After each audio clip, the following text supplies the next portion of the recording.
hit, followed by a smack in the mouth. Your nose is gone, it's moved to the west, and your collarbone's gone due south. Now you just ask his little mate Lou, who's never been a liar. You are never safe from Captain Blood, the infamous Jack Dyer.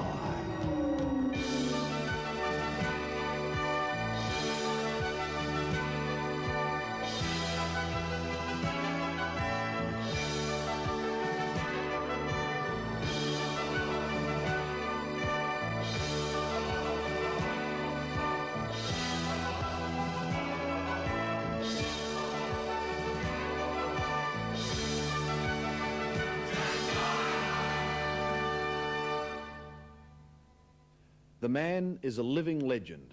For 50 years, Jack Dyer, as Captain Blood is sometimes known, has entertained, enlightened, thrilled and chilled Melbourne's vast army of football followers.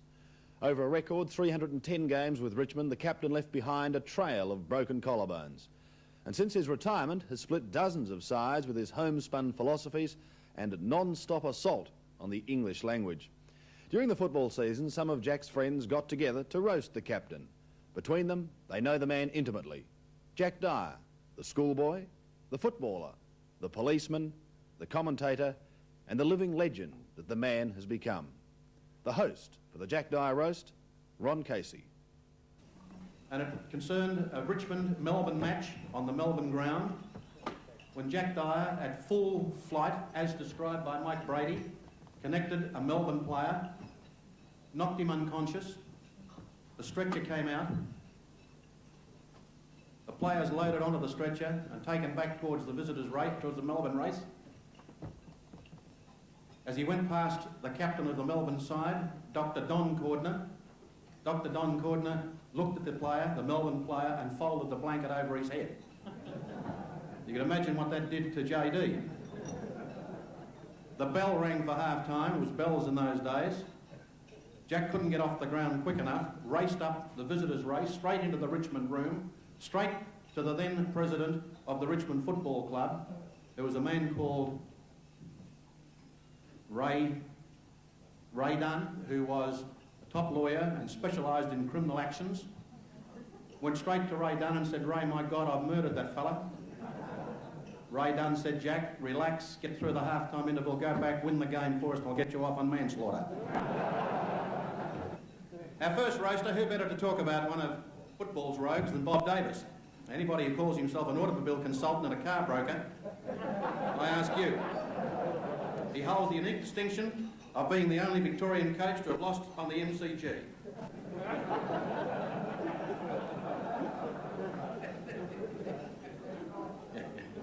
He's a man who brought check suits and gaudy ties back into football fashion. He now doubles as a house model for the Brotherhood of St Lawrence. Bob Davis.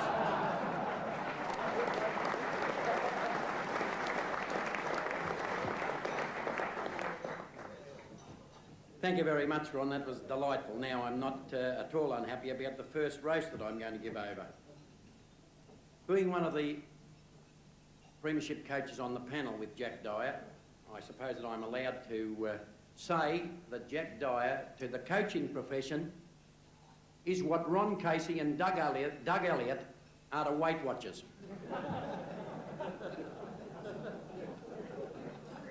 Indeed, it's a real calling, the coaching, and Jack reminds me of that classical biblical quotation. Many are called, but few are chosen. Jack wasn't even called. Many of Jack's coaching addresses are legendary. The back row of the Richmond stand, the Richmond Hilton, the Maid of the Mountains, 56 Lennox Street, 84 Docker Street. You can go on forever. There's a lot of them around there. However, his best address at half-time came one day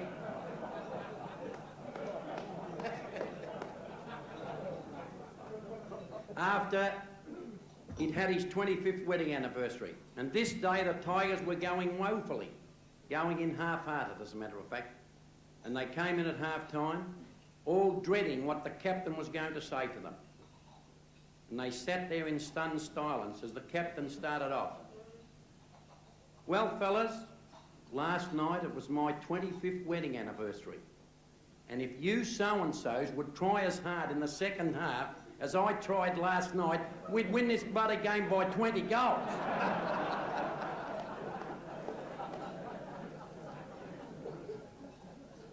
Of course, the modern-day football has got Jack rather confused. In fact, the other day he said to me, football's not the same since the 5's the 4.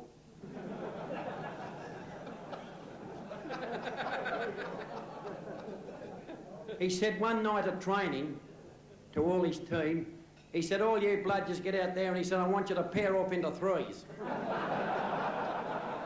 Jack, I just happened to find this, Jack. In case some of you younger marketing fellows don't know what it is, it's a Gladstone bag. I think Gladstone even gave it to Jack. But I happened to find that. I better open it up. Oh, Jesus. It's not a bad towel, that. Oh, she's a bit faded, but not bad. Hello, the infamous Jack Dyer's knee bandage, covered with blood where he used to knee him even. Oh, a couple of... I'm not too sure about those, Jack, I'll tell you that. Oh, here she is, the famous number 17. He's never without it. Most people, when they were playing, wanted to hear what the coach said, but not Jack. He wanted to read blood and guts and where he could hit them the best. Kept it with him all the time. And of course, he's infamous for breaking fellas' collarbones. This is his favourite. There it is, look. The next favourite. The only one he ever broke. And of course, never let it be said that Jack wasn't prepared. Oh. And here's a little fella that Jack used to practice on. But above all things, the greatest thing of all time, Jack Dyer's genuine kneecap. Look, here it is, in all its glory.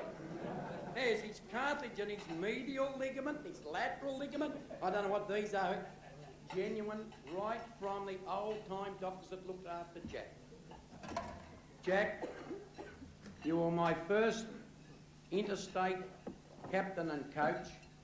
Let me say this, that you're all that Australian football embodies.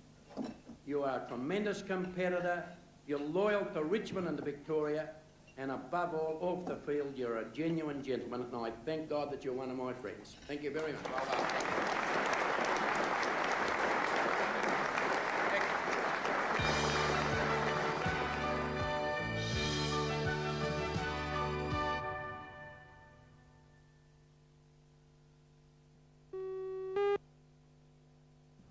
For nearly 20 years, from 1931, Jack Dyer struck fear into the hearts of every opponent. He was the embodiment of the devil in black and yellow. A strange role for a youngster who learned his football from the priests at St Ignatius College and De La Salle. For revelations and confessions about Jack Dyer the schoolboy, who better to turn to than Pentridge chaplain, Father John Brosnan. Mr. Chairman and gentlemen, as the only non-professional on this panel, and the only non-footballer, having been dropped from the Kudgee State School team when they only had 12 to pick from, and as a non-Richmond supporter, I am honoured to be here to the roast to John Raymond Dyer. That's his name. He told me about it. He was called after St John the Evangelist, the top bloke, he said, not one of the second-raters. He was called after St John the Evangelist, St Raymond of Pentafort. Don't know much about him, says Jack. St John, St Raymond, and I was called Dyer after me old man.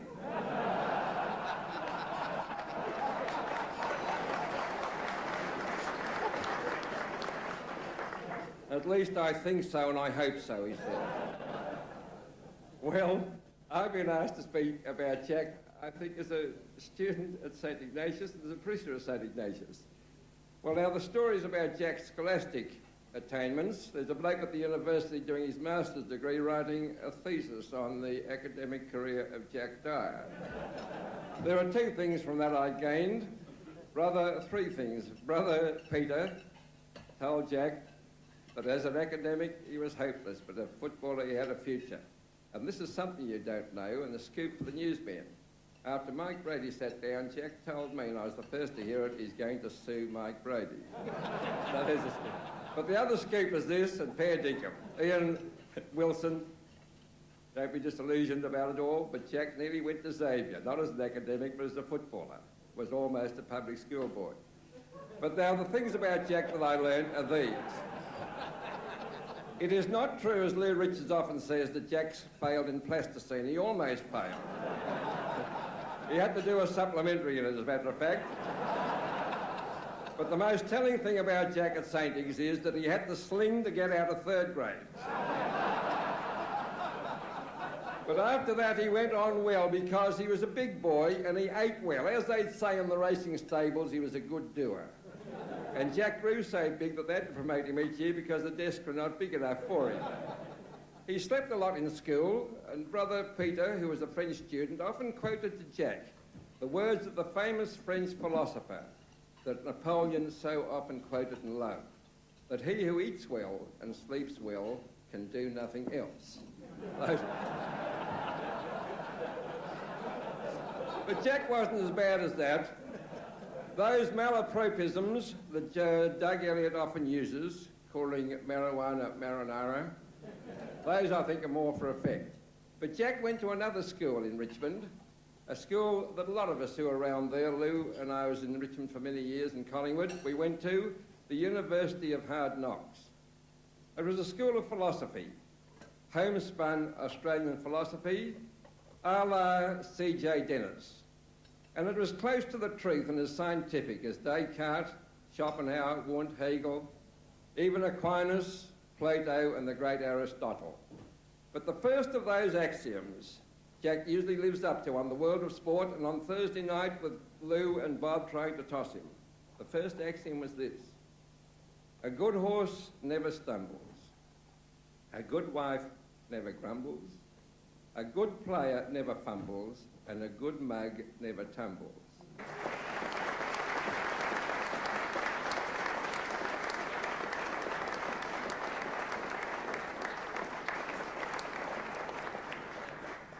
First of all, I am standing up. I don't know whether you know that or not. Give us a stool, Bob, will you, for God's sake. It's marvellous to be at the Wentworth. Thanks, Bob. Not the big end. Now I look like Jack Dyer. This place reminds me of the Phoenix Hotel, truly.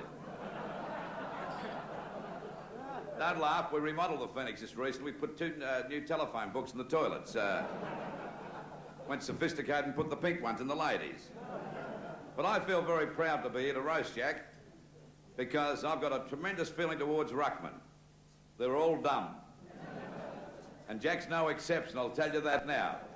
And on a clear day, you can look in one ear and see Port Phillip Bay through the other. And Father Brosnan mentioned before that Jack failed plasticine at school. Well, I reckon Jack was 14 years of age before he could wave goodbye, truly. The guy said to me the other day, he said, what do you call a flea that crawls into Jack Dyer's ear? I said, I don't know. He said, a space invader.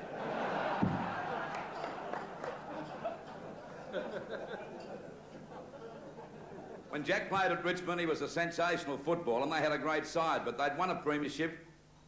And after about the first 7 games, they'd lost 6 of the first 7, and the coach was terribly concerned about it. So we called all the players in the room, and he said, righto, players, he said, gather around. He said, we're going to start right from the basics, right from the fundamentals, get down to the nitty-gritty of football. Gather around. He picked up a football, and he said, this is a football. And Jack Dyer said, hey, hang on, coach, you're going too quickly for me. And when Jack Dyer, well, I don't know whether you know this, but Jack Dyer's got a lovely family, and I love them very much, the whole lot of them. And he's got a lovely daughter called Jill, and they lived in Docker Street for many years, and they decided to build a home out at South Vermont. Jack calls it South Vermouth, I don't know why, but after they started the house, they'd sold the one in Docker Street, and they had to buy another one. So in the meantime, Jack had to get himself some board and lodging. So we went round to a lady's place he knew, and she had a little bungalow at the back. So Jack rented that from her. And he came home boozed one night, got into bed, lit a fag, and caught the bed on fire, and the bungalow burnt down. And the old landlady, she got very upset about this and took Jack to court. And when the judge asked Jack how he pleaded, he said, look, I was definitely not drunk. He said, and the bed was on fire when I got into it.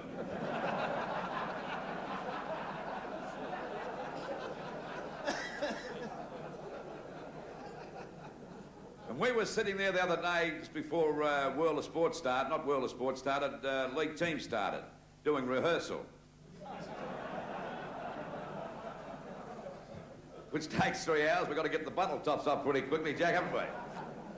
And Jack was reading the death lists or the death notices in the Sun. He said, Lou, it's amazing. He said, how they all die in alphabetical order, isn't it? But at any rate, I don't know whether you know this, Jack in his lifetime broke 150 collarbones. And that's a pretty fine effort when you come to consider that most of the players were about 5'3" and weighed about 4 stone 6. He had a lot of guts, Jack, I'll say that for him. And that brings me to my famous, or not my famous, but my favourite football story about Jack. It's about the American and the Australian and the Englishman talking about their particular codes of football, which was the toughest. And the American said his game of gridiron was the toughest. He had a fella called Joe Namath, the famous quarterback, was playing in a World Series match at the Super Bowl, tried to crush through a pack. He was hit so hard down the front that all his front split open and all his guts dropped out. But fortunately, they had a surgeon there, tucked all his guts back in again, sewed him up. He played on, won the game. That's how tough American gridiron is. And the Englishman said that's nothing. We had Stanley Matthews playing in an FA Cup final. Stanley Matthews headed the ball so hard, it split his head open, all his brains dropped out. And fortunately, a neurosurgeon there tucked his brains back in again, sewed his head up. He played on and won the game. That's how tough English soccer is. And the Australians said, that's nothing. But a fella called Jack Dyer playing for Richmond many years ago. He had no brains and no guts and still got a bloody game.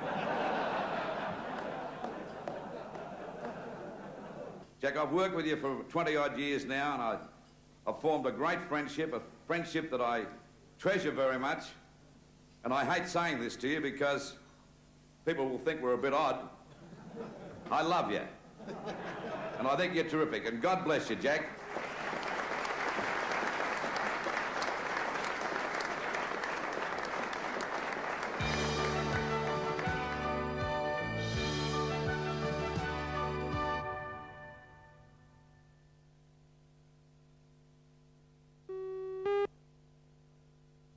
For a decade, the subject of our roast was a member of the constabulary, as Jack would reminisce, a copper or a flatfoot.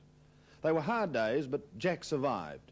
To talk about the old working days, we invited former Homicide and Assistant Commissioner Paul Delanus to dig up some of Jack's past. Thank you, ladies and gentlemen. You've heard poor old Jack roasted about his ability as a footballer and his performance as a Roman Catholic. Let me tell you a few things about Jack and his service for 10 years as a police officer. Now, it's often been said that what I know about football can be written on the back of a postage stamp. But I know a little about the performance of police officers, but to make sure that I knew all about Jack, I went and dug up his old record sheet.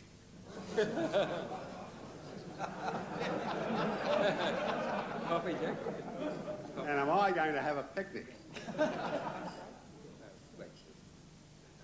You know, they've spoken about Jack breaking a record number of collarbones.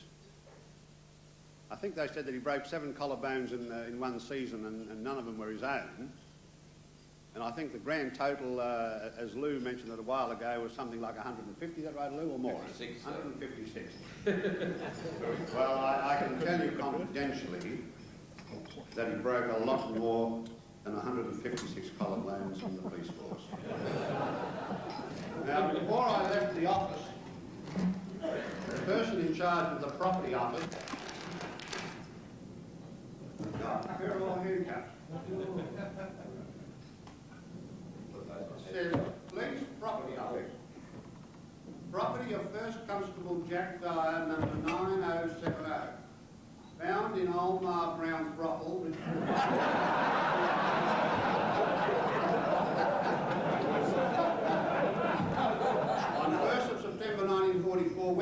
please return?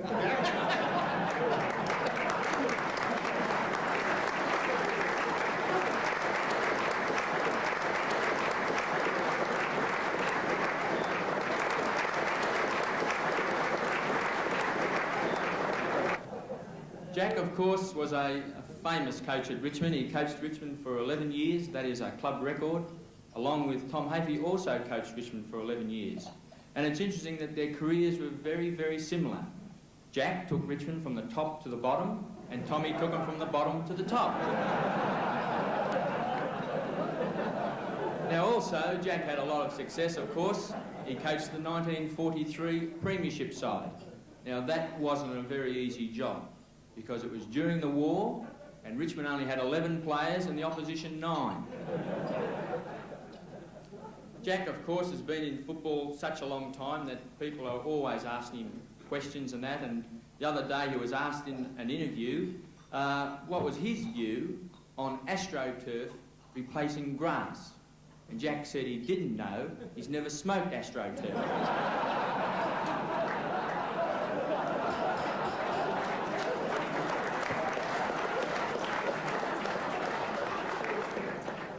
Over the years, I've always been very keen at listening to Jack when he's been on radio, because I think Jack's, the way that he broadcasts the game is very, very unique, because he doesn't bother calling any players, and he doesn't bother calling whose side is kicking the goal. And I think this is really good, because what Jack does is he keeps everyone who's sitting at home happy.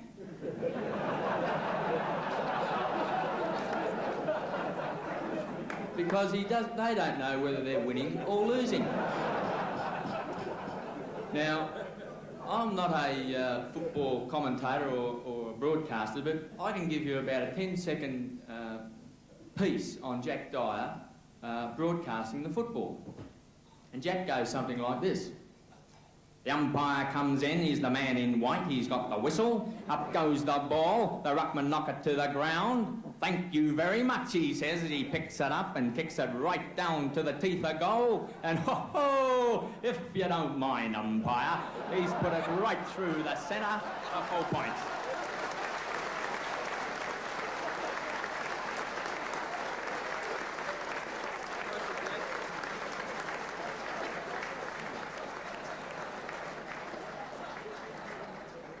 The other part of Jack's career, of course, has been television.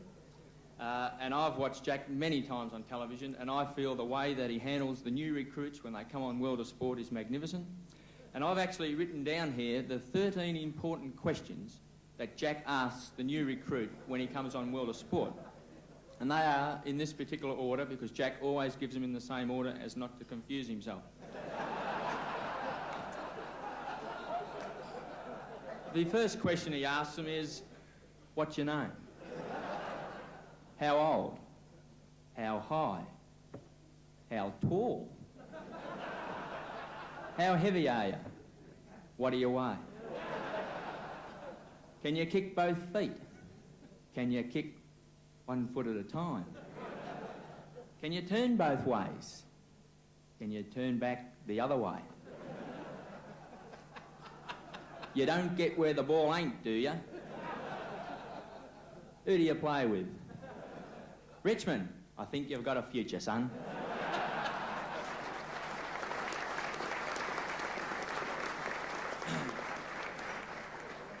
I would just like to say, in finishing, that I've always admired Jack Dyer tremendously, and my first recollection of actually ever meeting Jack, I had heard of him, of course, his legend, was when I was 15 years of age, and I was playing in the Richmond under-19s in an early finals game. It was my first finals game, and the very first bounce of the ball I got run through, and I had to be taken to hospital, and I was in the rooms, and it was about 9:15 on a very cold and frosty morning, and in walked the rooms was Jack Dyer.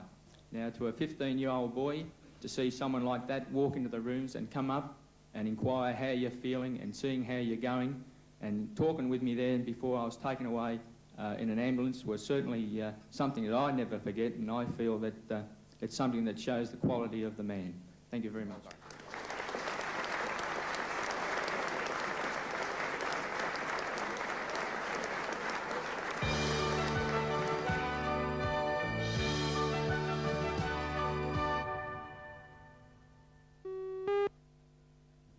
Well, after such a slanderous attack on his football ability, his education, career, and just about every other thing going, it seemed only natural to let Jack have the right of reply.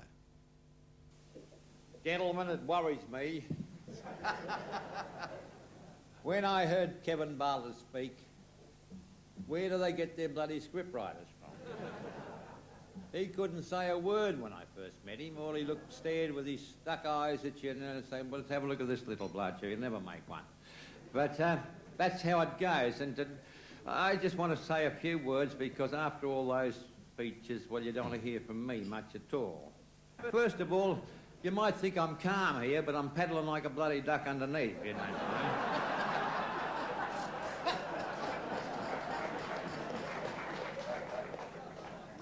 Well, I'd like to have Casey's confidence. You know, I was shooting with him one day. You wouldn't credit this.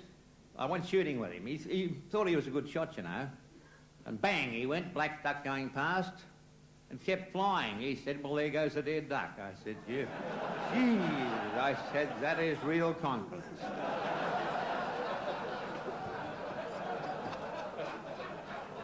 You know, Lou, when he was young, he was the ugliest blood you ever seen in your life. He has improved a bit since he got his hairdo. But you know what? His mother and father used to hang bloody lamb chops around his neck so his dog would play with him.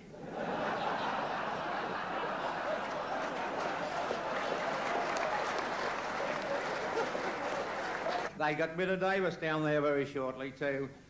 I said, I think it was the best excuse I ever seen in football. This one, they said it was illness and fatigue they sacked him from.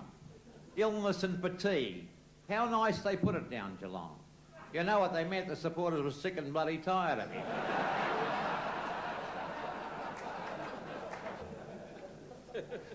Thank you, Superintendent. Nice to have seen you here. Looking along the table there, Father Brosnan. Well, there you are as an old hypocrite.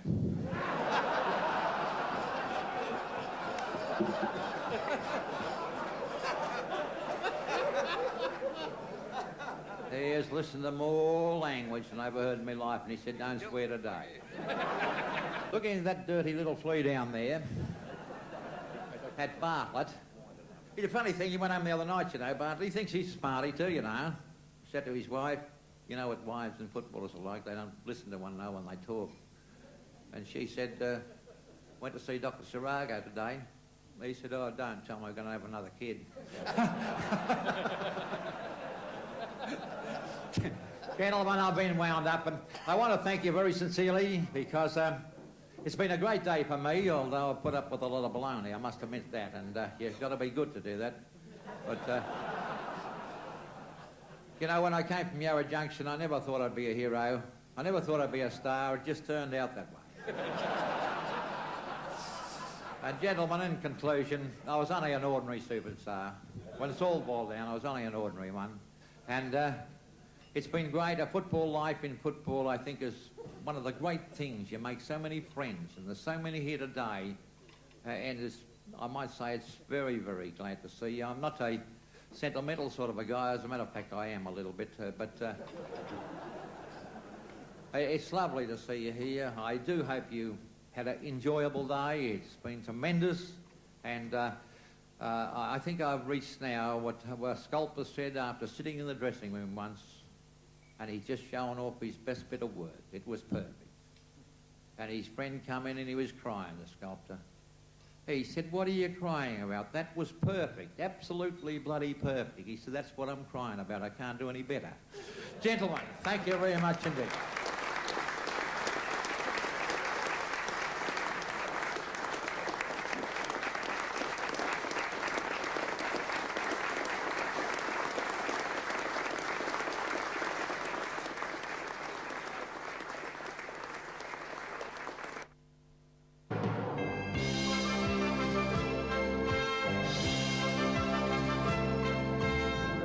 Lip, and he gives you his hip, followed by a smack in the mouth. Your nose is gone, it's moved to the west, and your collarbone's gone due south. Now you just ask his little mate Lou, who's never been a liar. You are never safe from Captain Jack Dyer.